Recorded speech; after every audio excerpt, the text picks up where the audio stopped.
আগের তিনটি নির্বাচনে বিএনপির উপস্থিতি ছিল না, সে কারণেই সেই সংসদটিকে অনেক সময় বলা হতো একতরফা সংসদ।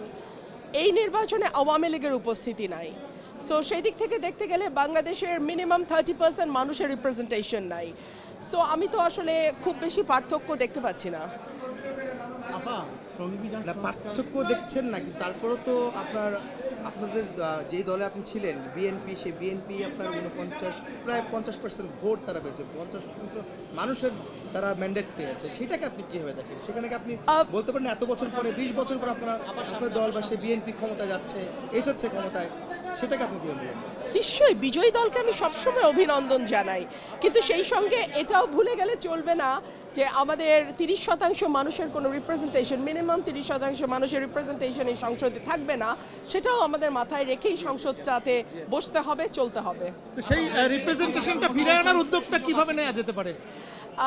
দেখুন, আমি এই মুহূর্তে তো দলের কার্যক্রম নিষিদ্ধ আওয়ামী লীগের, সো তাদেরটা কিভাবে ফিরিয়ে আনা যায় সেটা তো আর আমি এখন বলতে পারবো না।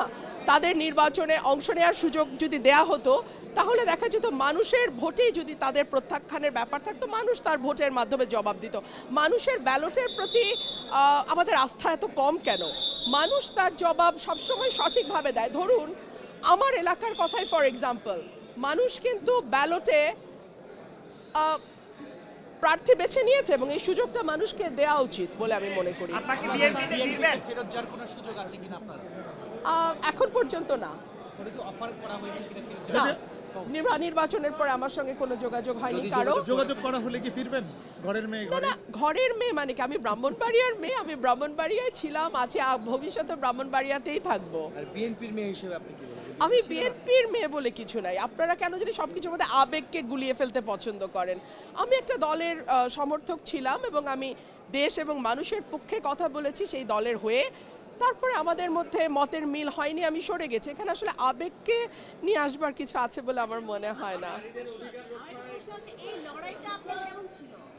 এই লড়াইটা আমার খুবই খুবই কঠিন ছিল ন্যাচারালি, বিকজ একজন স্বতন্ত্র প্রার্থী একটা দলের জোয়ারের বিপক্ষে দাঁড়িয়ে ভোট করা, ডেফিনেটলি এটা কঠিন ছিল এবং আমাকে নানানভাবে চেষ্টা করা হয়েছে সর্বশক্তি দিয়ে যাতে আমি হেরে যাই, বিকজ এটা একটা ইগো প্রবলেম হয়ে দাঁড়িয়েছিল যে দলের চেয়ে ব্যক্তির ইমেজ কেন বেটার হবে।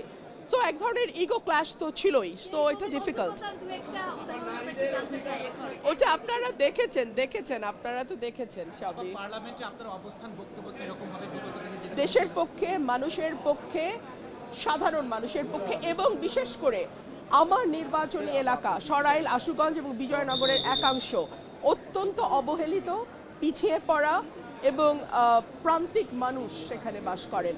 তাদের ভাগ্য এবং জীবন মান উন্নয়নে আমি সর্বাত্মকভাবে কাজ করব। আপা, এবার নির্বাচনে নারীদের পার্টিসিপেশন একেবারেই কম ছিল, সেই জায়গা থেকে নির্বাচিত হয়েছে হাতে গোনা কয়েকজন। নারীদের নিয়ে আপনাদের ভূমিকাটা কেমন থাকে, নারী অধিকার নিয়ে? এটা তো আপনাদের উচিত বড় বড় দলের বড় বড় নেতাদের প্রশ্ন করা যে ওনারা কেন 0%, 3% এরকম করে নমিনেশন দেন। এই প্রশ্নটা বরং তাদেরকে করেন। Thank you. শপথ একটা নিয়েছি।